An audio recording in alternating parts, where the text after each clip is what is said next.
할렐루야. 여러분 사랑합니다. 사랑합니다. 사랑합니다. 자, 우리는 지난 시간에 요한계시록 4장 말씀을 통해서 천상에서 드려지는 황홀한 예배의 장면을 살펴보았습니다.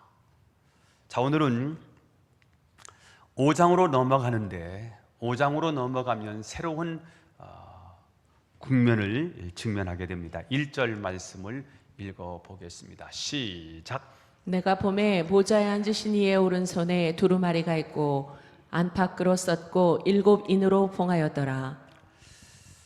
내가 봄에 사도 요한이 본 것입니다.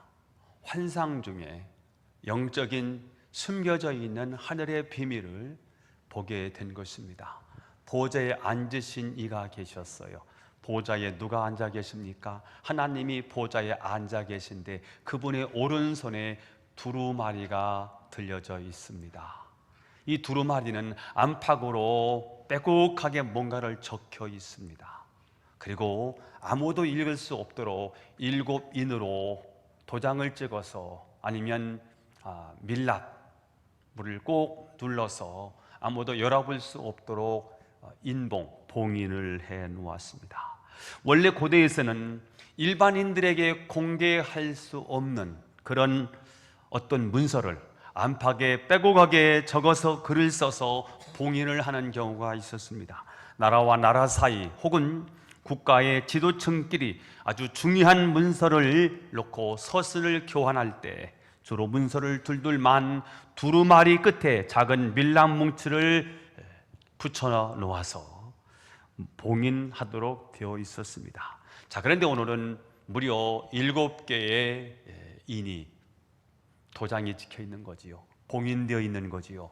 7개의 인으로 봉인을 했기 때문에 아주 중요한 내용이 거기에 담겨 있다는 뜻을 내포하고 있습니다. 문제는 이 두루마리 책에 그 내용을 밝혀주지 않는다는 겁니다. 어떤 내용이 기록되어 있을까? 성경은 요한계시록은 밝혀주지 않지만 약간의 힌트를 얻을 수 있다면 예스겔서를 한번 넘어가시면 좋을 것 같습니다. 예스겔서 2장 9절 시작. 내가 보니 보라 한 손이 나를 향하여 펴시고 보라 그 안에 두루마리 책이 있더라. 그가 그것을 내 앞에 펴시니 그 안팎에 글이 있는데 그 위에 애가와 애곡과 재앙의 말이 기록되었더라. 자, 에스겔서에는 애가, 애곡, 재앙, 다시 말하면 심판에 관한 말이 그 두루마리에 적혀 있었습니다. 자, 그런데 오늘 사도 요한이 보고 있는 이 두루마리 책에는 어떤 내용이 기록되어 있는지를 밝혀주고 있지를 않습니다. 왜요? 볼 수가 없었어요. 인봉되어 있었어요. 2절 3절을 읽어볼까요? 2절 3절 시작. 또 봄에 힘 있는 천사가 큰 음성으로 외치기를 누가 그 두루마리를 펴며 그 인을 떼기에 합당하냐 하나 하늘 위에나 땅 위에나 땅 아래에 능히 그 두루마리를 펴거나 보거나 할 자가 없더라. 자, 이 두루마리에 쓰여 있는 내용을 읽어보고 싶은데 내용이 어떤 내용인지를 알고 싶은데 봉인되어 있어요. 누가 그 두루마리를 펴며 그 인을 떼기에 합당하냐?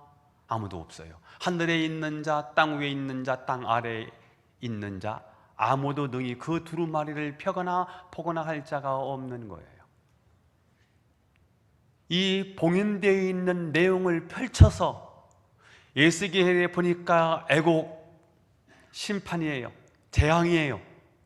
이것을 기독교인들을 괴롭히는 그 악한 자들에게 심판, 애곡, 재앙 이 사실을 알려줘야 될 것 같은데 다시 말하면 힘 있는 자가 내 자식 때리지 마, 죽어 이 소리를 상대방이 들어야 되는데 이걸 인을 떼어 줄 자가 없어요. 이 두루마리에 무슨 글이 담겨 있는지를 펴 보일 수 있는 능력자가 이 땅에 아무도 없는 거예요. 그래서 사도 요한은 너무 안타까워서 눈물을 펑펑 흘리게 됩니다. 4절입니다. 4절 시작. 그 두루마리를 펴거나 보거나 하기에 합당한 자가 보이지 아니하기로 내가 크게 울었더니. 보고 싶은데 볼 수가 없어요. 열어보고 싶은데 열 수 있는 능력자가 아무도 없다는 사실에 가슴이 아픈 거예요. 그래서 크게 울었습니다. 내가 크게 울더니, 그래서 오늘 본문에 오늘 말씀의 제목을 내가 크게 울었더니 라고 정했습니다. 자, 그냥 운 게 아니고요, 여기서 사용된 울었다는 단어는 헬라어로 보니까 에클라온으로 되어 있어요. 아주 크게 소리내서 이 울었다는 뜻이거든요. 자, 그러니까 지금 요한은 고통스럽게 소리를 내서 울고 있는 것입니다. 사장에서 천상에서 드려지는 황홀한 예배를 경험하고 가슴 터질 듯한 그 감격을 했던 사도 요한이 오늘 요한계시록 5장에서는 고통스럽게 울고 있는 것입니다.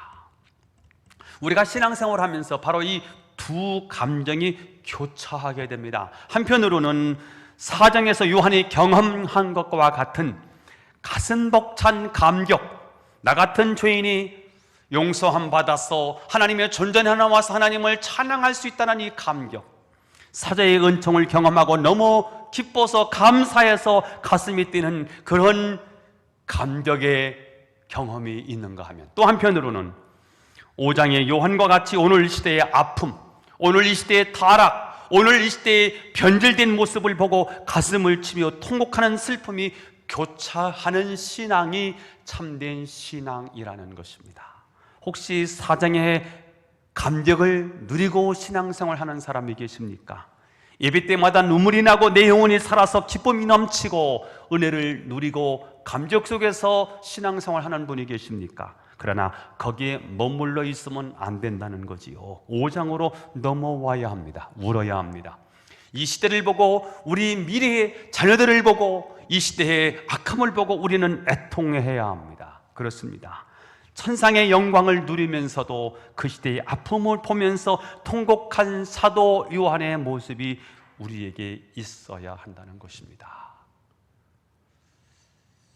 내가 크게 울었더니, 오늘 사도 요한이 하나님이 이 땅에 일어날 일들을 펼쳐 주시기 위한 두루마리 체계에 뭐라고 기록되어 있는지를 알고 싶은데 알 수가 없어서, 이걸 알아서 우리 성도들을 위로해 주고 싶은데 이 내용이 뭔지를 알 수가 없어서 가슴이 아팠어요. 그래서 크게 눈물을 흘릴 수밖에 없었어요. 저 오늘 이 광경을 통해서, 오늘 사도 요한이 하나님을 통해서 보았던 그 하나님의 미래에 있을 일들에 대한 하나님의 계획을 보면서 자기가 어떻게 해야 될지를 알 수 없어서 눈물을 흘리고 있는 이 장면을 통해서 오늘 저와 여러분이 두 가지 말씀을 통해서 함께 은혜를 받게 되기를 간절히 소망합니다. 자, 첫 번째, 우리도 요한처럼 울어야 한다는 거예요. 우리도 울어야 하는데 누구처럼? 요한처럼요. 에클라이온, 통곡하면서 울어야 되는데요. 오늘 요한은 왜 울었을까? 무엇 때문에 울었을까? 그리고 누구 앞에서 우는 것일까? 오늘 요한은 개인적인 감정으로 운 것이 아니고요, 영적으로 신음하고 있는 성도들을 위해서 눈물을 흘렸다는 것이 중요합니다. 요한은 두루마리를 펴보기에 합당한 자가 없다는 사실에 통곡하고 있습니다. 이 두루마리를 열지 못하면 사단과 그 하수인들은 초대교회 성도들을 박해와 고난으로 계속해서 괴롭힐 것입니다. 사도 요한은 이렇게 말할 수 없는 이 고통 속에서 하나님이 주실 승리를 기대하고 있는 이 초대교회 성도들을 생각해 보니 앞이 캄캄하고요, 슬픔이 먹장같이 몰려오게 됐습니다. 그래서 요한은 크게 울며 통곡했습니다. 자, 그러니까 요한은 개인적인 감정으로 운 것이 아니라 영적으로 신음하고 있는 하나님의 백성들을 생각하며 운 것입니다. 그러니까 그의 눈물은 구원을 바라는 눈물이었고요, 부흥과 은혜를 돌파하고자 하는 갈망의 눈물이었다는 사실이죠. 느헤미야가 폐허가 된 예루살렘 성벽이 무너졌다는 이 소식을 듣고 이스라엘 백성들을 위해서 통곡을 합니다. 그 눈물을 통해서 그는 하나님께 더 가까이 나갈 수 있게 됐고요, 하나님은 그의 눈물을 들으셔서 성벽 재건의 축복을 허락해 주셨습니다. 오늘 요한계시록에 나오는 사도 요한의 눈물도 하나님이 곧 응답을 하십니다. 하나님은 이 시대의 영적 위기 앞에 하나님의 개입을 갈망하며 흘리는 이런 거룩한 눈물을 꼭 기억하신다는 거예요. 오늘 사도 요한은 울었습니다. 뭐 때문에 울었습니까? 자신이 슬퍼서 운 게 아니에요. 개인적으로 어떤 감정적으로 운 게 아니에요. 이웃의 아픔을 보고 우는 거예요. 형제들의 처해 있는 딱한 사정을 보면서 우는 거예요. 무너져가고 있는 이 기독교 공동체의 모습을 보고 우는 거예요. 돌아와야 할 영혼이 주께로 돌아오지 못한 그 모습 자체를 보고 눈물을 흘리는 거예요. 아직도 하나님께로 돌아와야 할 내 사랑하는 가족들이 돌아오지 못한 모습을 가슴에 품고 우는 거예요.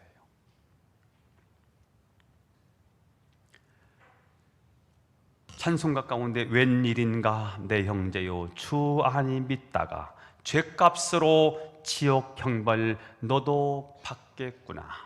웬일인가 내 형제요 마귀만 따르다가 저 마귀 지옥 갈 때 너도 가겠구나. 이런 찬양이 있습니다.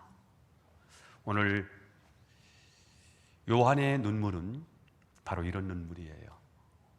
개인적인 눈물이 아니고요, 감정적인 눈물이 아니고요, 주께서 사랑하신 그 영혼을 사랑하는 마음으로 흘린 안타까움의 눈물이지요. 영혼을 사랑하기 때문에 흘리는 눈물이지요. 저는 여러분이 사도 요한처럼 그런 눈물이 있기를 예수님의 이름으로 축원합니다. 자, 사도 요한은 울 때 누구 앞에서 울었느냐? 하나님 앞에서 울었습니다. 우리는 다 눈물을 흘려요.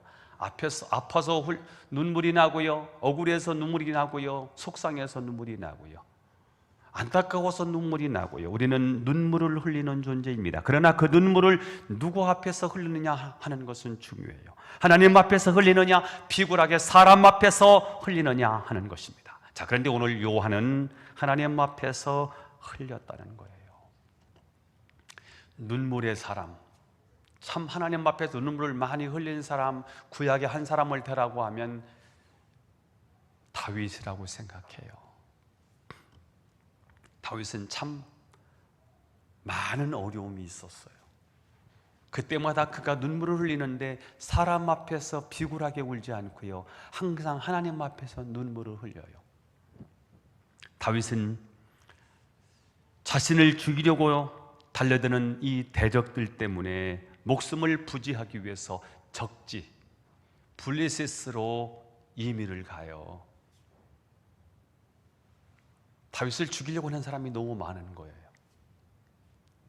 다윗을 향해서 시기하고 질투하는 사람들이 너무 많고요, 특별히 사울 왕이 다윗을 죽이려고 해요.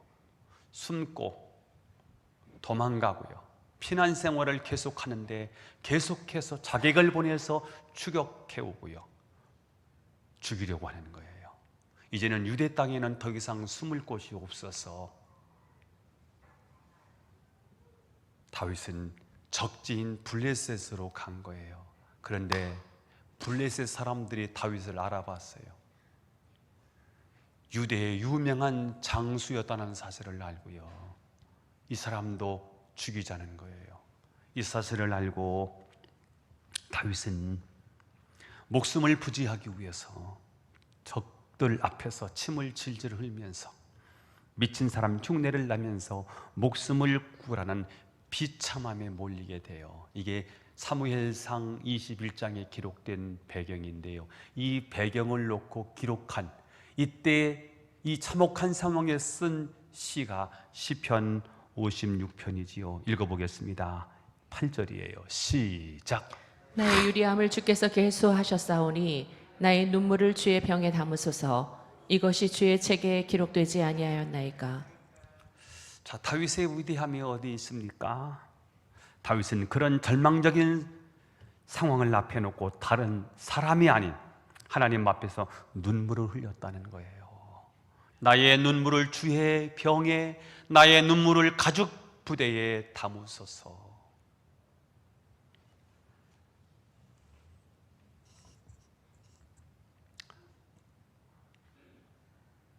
눈물을 누구 앞에서? 하나님 앞에서 흘리는 거예요. 제가 언제 그런 말을 한 적이 기억이 나는데요. 고등학교를 졸업하고 대학을 갈 수가 없어서 열심히 아르바이트, 노가다를 다니면서 돈을 모으고 있는 가운데 굉장히 억울한 일을 당했어요. 어른 앞에 대들지도 못하고 일방적으로 제가 혼난 거예요. 내가 혼날 이유가 없는데 혼났어요. 억울한 거예요. 울고 싶은데 울 수가 없어요.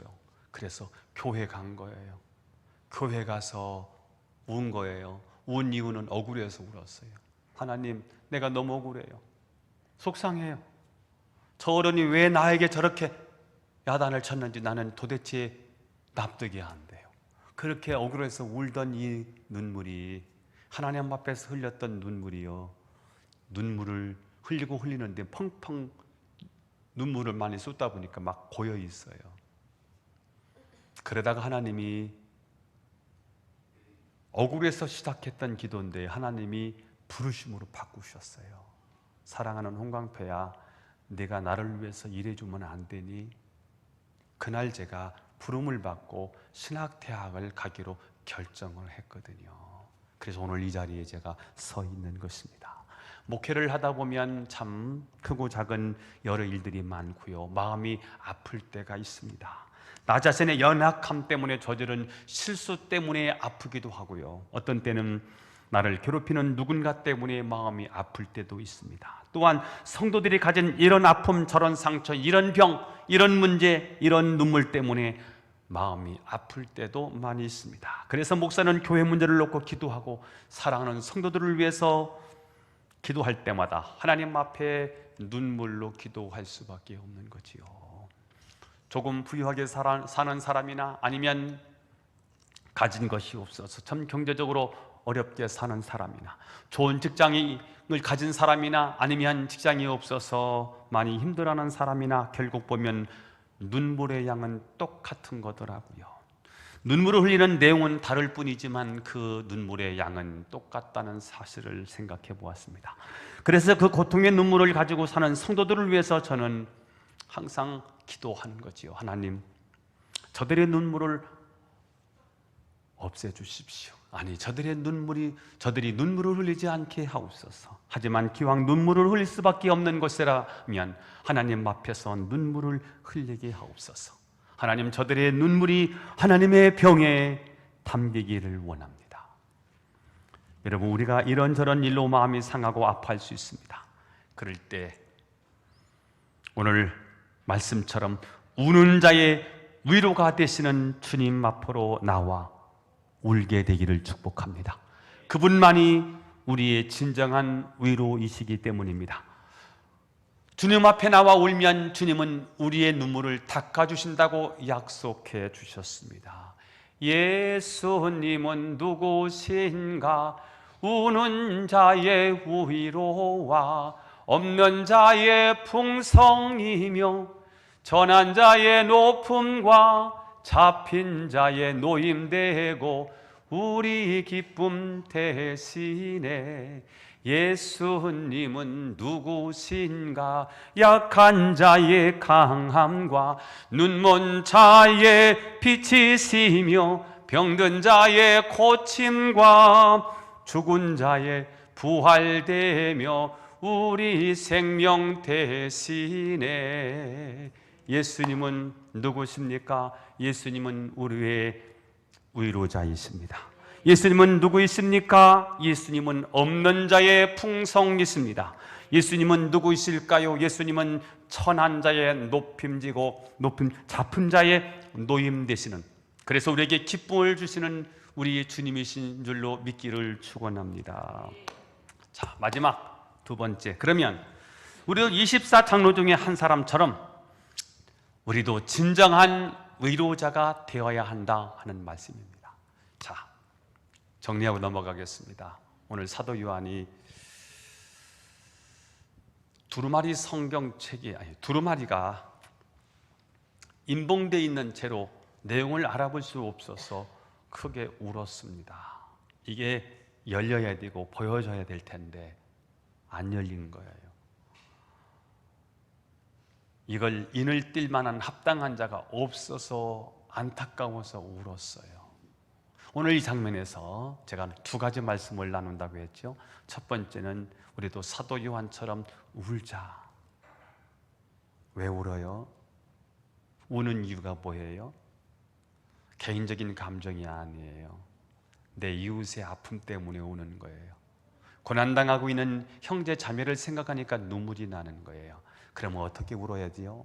누구 앞에서 울어야지요? 사람 앞에서 구질구질하게 울지 말고요, 하나님 앞에서 울자고요. 그러면 하나님은 우리의 눈물을 닦아 주신다는 거예요. 두 번째, 첫 번째는 요한처럼 울자. 두 번째는 어떻게 하자는 거지요? 우리도 24장로 중에 한 사람처럼 진정한 위로자가 되어야 된다는 거예요. 읽어보겠습니다. 55절입니다. 시작. 장로 중에 한 사람이 내게 말하되 울지 말라. 오늘 요한이 성도들이 처한 현실을 보면서 가슴 아파하고요, 하나님께 나와 눈물을 흘릴 때 하나님께서는 한 위로자를 보내주셨습니다. 그 위로자가 누구입니까? 장로 중에 한 사람입니다. 이 장로가 누구이지요? 24장로요. 구약의 12지파의 대표 12족장을 말하고요, 신약의 12명의 제자를 상징하는 12, 그래서 도합 24장로는요 구약의 구원받은 사람, 신약의 구원받은 사람을 상징한다 하는 말씀을 드렸어요. 그 중에 구원받은 자 중에 한 사람이 사도 요한에게 와서 울지 말라 하고 위로해 줍니다. 우리도 둘 중에 하나는 꼭 해야 될 텐데, 하나는 내가 지금 위로가 필요해서 눈물을 흘리는 상황에 처해 있다면 우리는 하나님 앞에 나와서 우리도 울어야 된다는 사실이고요, 다른 한편으로는 하나님의 위로를 통해서 치유와 회복을 받았다면 이제 나도 누군가를 위로하는 역할을 해야 한다는 것입니다. 위로만 받으려고 해서는 안 되고요, 이제 눈물을 닦아주는 역할을 나도 해야 한다는 거지요. 여러분, 어떤 교회가 좋은 교회일까요?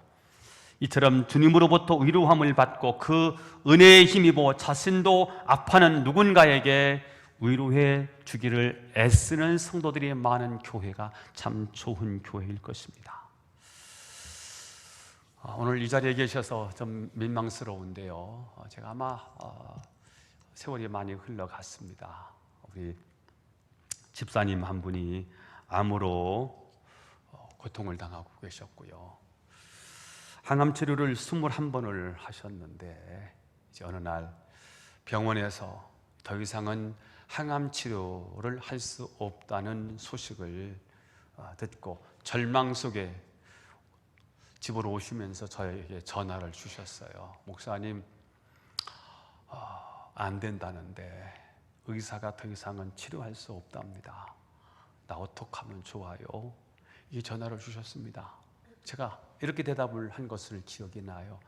집사님, 하나님이 주신 생명 꼭 붙잡으셔야 됩니다. 하나님이 주신 이 고결한 생명 악착같이 붙잡으셔야 됩니다. 우리 교인들도 함께 기도할 거고요, 저도 기도하겠습니다. 그리고는요, 제가 이분에게 큰 위로가 되고 싶었어요. 그래서 기도하면서 어떻게 해야 될까?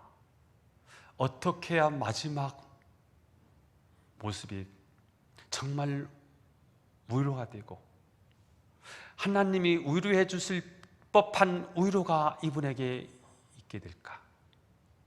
그래서 새벽에 나와서 그 다음 날 이제 기도하면서 교인들에게 기도 부탁을 해야 되겠다 해서 교인들한테 기도 부탁을 했고요. 그래서 21일 동안 매일같이 교인들이 돌아가면서 기도를 했고요. 저는 하루에 한 번씩 이분을 찾아서 뵙는 곳으로 해야 되겠다 해서 제가 갈 때는 10분 정도 기도해 주고 오려고 가요. 그런데 가면요, 저를 너무 좋아하는 거예요. 하나님이 오신 것처럼 저를 맞이해 주시는 거예요. 그 당시에는 아직 남편이 교회를 안 나오고 계셨지요. 그리고 자녀들이 신앙이 아직도 흩어져 있는 상태였는데요. 그러는 가운데 이 환자를 중심으로 가족들이 모여들기 시작했고요. 그러면 제가 10분 정도 가서 말씀 잠깐 나누고 돌아와야지 하고 가면 제가 거기에 눌러 앉아요. 2시간, 3시간을 있다가 돌아와요. 돌아올 때요, 굉장히 제가 위로가 돼요. 얼마나 큰 기쁨이 막 밀려오는지 몰라요. 아, 위로는 이런 것이구나. 위로해 주러 갔다가 위로받고 돌아와요. 그러면서 서로 주고받는 이야기가 있으면서요, 이제 이분이 마지막 이제 2달 정도 됐거든요. 2달 정도 되는데 그 매일같이 방문해서 이분이 저한테 하는 고백들이 굉장히 위대한 고백들을 해내셨어요. 어느 날 한 일주일 정도 남겨놓으셨을 거예요. 이분이 저한테 이렇게 고백을 하셨어요. 목사님, 저 더 이상 이 세상에 연연하지 않아요. 목사님, 저를 살려달라고 기도하시지요. 이제 기도를 바꿔주세요. 하나님 품으로 가고 싶어요. 저 하나님께로 가면 하나님이 받아주신대요. 이 구원의 확신이 이분에게 있었고요, 천국에 대한 확신이 이분에게 있으셨어요. 그때 그분 나이가 55세셨어요. 너무 젊으셨지요. 그리고는 이제 마지막 유언과 같은 말씀을 하셔서, 집사님 잠깐만요, 제가 스마트폰 녹음기 좀 켜놓을게요. 이분이 이제 유언을 남기시는데 이렇게 유언하셨어요. 목사님,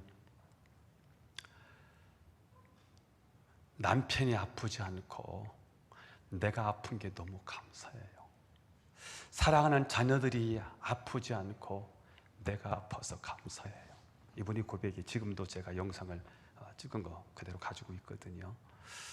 그리고 저 때문에 제가 아파서 남편이 예수 믿게 된 게 너무 감사해요. 그리고 제가 아프기 때문에 내가 아파서 우리 사랑하는 자녀들이 예배 드릴 수 있어서 너무 감사해요. 그리고 목사님, 저 천국에 가요.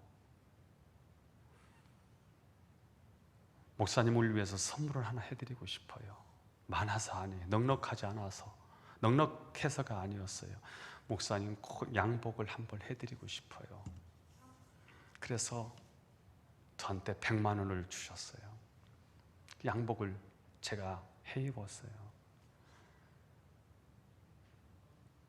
그리고 일주일 정도 되셔서 그분이 하나님의 부름을 받았어요. 그분을 신방하러 가는데 위로하러 간 거거든요. 격려하러 가는 거거든요. 힘을 내라고 메시지를 가지고 간 거거든요. 가서 그분도 위로가 되지만 제가 돌아오면서 굉장한 위로를 받고 돌아왔어요. 제가 그래서 위로하는 자는요, 위로해 주러 가지만 진정한 위로자는요, 그들을 통해서 위로할 때 위로를 받고 돌아오는 거더라고요. 저는 여러분이 요한처럼 우는 자가 되거나 아니면 요한을 위로해 준 그 장로처럼 우는 자의 눈물을 닦아주는 진정한 위로자가 되기를 축복합니다. 우리 교회는 아픔과 상처를 보도만 안고 닦아주는 성도들이 많아지기를 주 예수님의 이름으로 축원합니다. 오늘 24 장로가 주는 위로의 특징이 있습니다. 5절 말씀이 있습니다. 읽어보도록 하겠습니다. 시작. 장로 중에 한 사람이 내게 말하되 울지 말라. 유대지파의 사자 다윗의 뿌리가 이겼으니 그 두루마리와 그 7인을 떼시리라 하더라. 자, 그는 막연한 위로로 위로하지 않고요, 정확한 영적 지식을 바탕으로 위로해 주고 있습니다. 그는 아무도 열 수 없었던 그 두루마리를 열 수 있는 분이 누구냐? 바로 유다 지파의 사자 다윗의 뿌리가 이기셨다. 이분이 누구이십니까? 예수 그리스도라고 가르쳐 주고 있는 것입니다. 유다 지파 사자 다윗, 이것은 정통성이 확실하며 능력과 위엄과 권세가 충만한 왕을 가르칩니다. 그분이 이겼다고 선언했습니다. 여러분, 왕은 왕인데 힘이 없는 왕, 전쟁에 패배한 왕은 아무 도움이 되지 않습니다. 하지만 예수님은 이기신 왕이라는 거예요. 어떻게 이기셨는데요? 세상 권세를 십자가의 능력으로 이기신 분이십니다. 오늘 장로 중에 한 사람은 정확한 말씀을 근거로 위로해 주었습니다. 여러분, 우리가 누군가를 위로할 때, 힘이 빠지고 절망하고 좌절해 있는 그 사람을 위로하고 일으켜 세우려고 할 때 우리가 가지고 가는 메시지는 무엇이어야 할까요? 나를 구원하신 예수 그리스도, 그분이 우리의 진정한 위로자이심을 믿습니다. 우리가 어떤 말로 그 사람의 위로가 될 수 있을까요? 내 힘이 아닙니다. 내 안에 계신 예수 그리스도이십니다. 그분은 우리의 위로자 아닙니까? 그분은 우리의 최고의 격려자 아니십니까? 그분은 우리의 눈물을 닦아주신다고 약속해 주셨습니다. 장로의 위로에 힘을 얻은 사도 요한이 눈을 들어보자 깜짝 놀랄 광경이 펼쳐집니다. 6절 말씀을 읽어보겠습니다. 시작. 내가 또 보니 보좌와 내 생물과 장로들 사이에 한 어린 양이 서 있는데 일찍이 죽임을 당한 것 같더라. 그에게 7뿔과 7눈이 있으니 그 이 눈들은 온 땅에 보내심을 받은 하나님의 7 영이더라. 아멘. 눈을 들어봤더니 사자가 아닌 일찍 죽음을 당해 피를 흘린 어린 양의 모습으로 예수님이 서 계신 것입니다. 그런데 그분은 7뿔과 7눈을 가졌다고 했습니다. 뿔은 능력과 권능의 상징이고요, 7은 완전수입니다. 절대적인 능력을 가진 분이라는 뜻이지요. 또 눈은 통찰력을 상징하는데 7눈들은 하나님의 7 영이라고 했습니다. 성령이 있습니다. 예수님은 성령으로 모든 것을 통찰하시고 온 땅에 임재하시고 온 세상을 다스리고 통치하시는 분이십니다. 자, 그런데 오늘 성경은 예수님을 사자와 어린 양으로 표현하고 있습니다. 사자는 어린 양을 잡아먹거든요. 어린 양은 사자를 두려워하는 존재이거든요. 자, 그런데 오늘 성경은 예수님을 사자와 어린 양으로 표현하고 있습니다. 사자와 어린 양은 어떤 연관성이 있는 것일까요? 오늘 이 대목에서 한 주경학자가 이렇게 해석을 해 놓았습니다. 그분이 인대기에 합당하신 이유는 단순히 그분이 사자이기 때문이 아니라 어린 양의 길을 지나서 사자가 되셨기 때문이다 라고 해석했습니다. 즉, 예수님은 총과 칼의 무력의 힘이 아닌 십자가를 통해서 세상을 이기셨다는 것입니다. 승리는 승리인데 어떤 승리입니까? 십자가의 죽으심으로 인한 승리입니다. 저는 이 대목이 참 은혜가 돼요. 예수님은 3년 6개월 동안 이 땅에 사시면서 수많은 기적과 이적을 베푸셨어요. 죽은 자를 살리셨어요. 병자를 고치셨어요. 귀신을 내어 쫓았어요. 군대 귀신이 들린 그 자도의 명령 한마디에 군대 귀신을 물리치셨어요. 바다를 풍랑을 잔잔케 하셨어요. 이 정도 능력이면 그 능력으로 인류를 구원하시면 얼마나 좋을까요? 이게 우리의 딱 맞아요. 그런데 인류를 구원하는 하나님의 방법이 왜 꼭 십자가이어야 했을까? 이게 저는 납득이 안 갔어요. 당신이 힘이 있는데 당신의 힘을 사용하지 않는 이유가 무엇일까? 능력이 있는데 그 능력을 사용하지 아니하고 죽음을 통해서 인류를 구원하시는 이유가 도대체 무엇일까? 우리는 힘이 있으면 힘을 자랑하고 돈 있으면 돈 자랑하는데 예수님은 하나님이신데 하나님의 능력을 하나도 발휘하지 아니하시고 하나님의 능력은 감추시고 인간의 육체를 가지신, 인간의 내면을 가지신 그 부분을 그대로 노출하시면서 우리와 똑같은 연약함, 우리와 똑같은 아픔, 고통을 겪으시는 그 육체를 가지고 인류를 구원하시는 이유가 도대체 무엇일까? 이게 한동안 저한테 인류를 구원하신 하나님의 방법에 대한 질문이었습니다. 왜 그러세요? 왜 그렇게 하셔야 될까? 우리하고 너무 안 맞아. 그런데 예수님은 인류를 구원하는 방법이 힘이 아니고 능력이 아니고 군사력이 아니고 당신이 죽음으로 인류를 구원하시더라는 거지요. 이게 하나님의 방법이었습니다.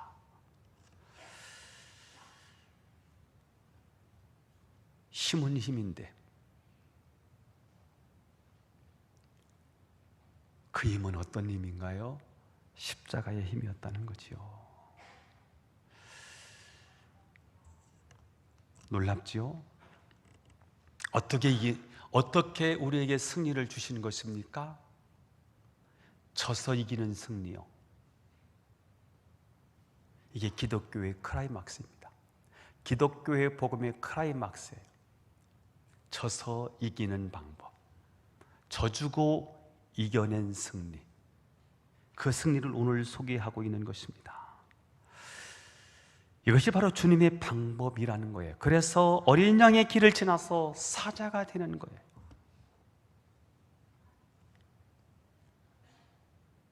자, 여러분, 오늘날 이 땅의 질서는 처음부터 끝까지 사자입니다. 어린 양이 아닙니다. 그러나 성경이 가르쳐주는 원리는 희생과 죽음과 무너짐으로 말미암아 이기는 것, 어린 양을 통해서 사자가 되는 길을 소개하고 있습니다.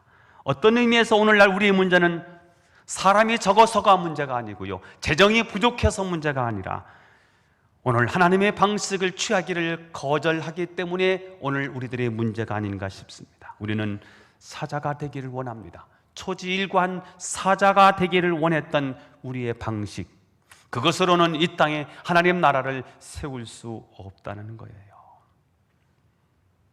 어떻게 인류를 구원하셨습니까? 십자가의 죽으심으로. 이 땅에 어떻게 하나님 나라가 세워질 수 있을까요? 십자가의 방법이요. 십자가는 무엇인데요?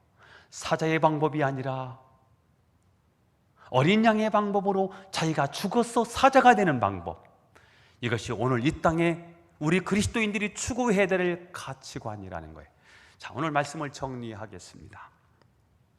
사도 요한은 주님이 보여주셨던 그 두루마리를 보면서 울었습니다. 크게 울었습니다. 10사람이 없는 거예요. 펴서 우리에게 펼쳐서 보여줄 만한 합당한 자가 없는 거예요. 그 사실이 너무 안타까웠어요.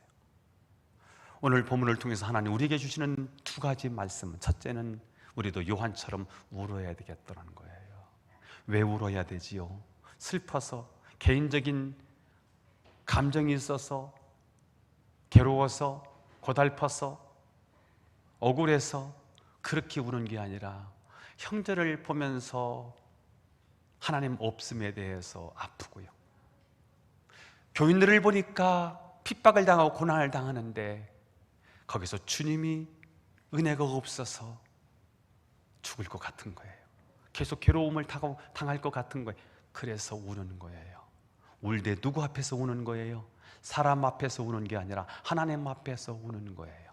하나님이 우리에게 주시는 첫 번째 메시지고요. 두 번째는 우리도 24장로의 한 사람처럼 내가 위로받았으니 누군가를 위로해 주자는 거예요. 내가 구원받았으니 누구에게 나도 이 구원의 복음을 전해 주어야 된다는 거지요. 어떻게 말입니까? 예수님처럼 사자가 아니고요, 어린 양이 되어서 사자가 되는 방법이요, 우리가 무미건조하고 능력 없고 어떤 영적 변화도 없는 신앙생활을 청산하기 위한 첫 단추가 사자의 모습이 아닌 내가 어린 양이 되는 것입니다. 이것을 하지 않는 한 회복은 없습니다. 가정의 회복을 가져올 열쇠도 여기에 있습니다. 부부가 대립해서는 가정 회복은 없습니다. 교회도 누군가가 죽어야 합니다. 하나는 희생되어야 되겠지요. 하나는 어린 양의 피를 흘려야만 가능합니다. 저는 오늘 말씀을 통해서 사도 요한처럼 저와 여러분도 눈물을 흘리시기를 축복합니다.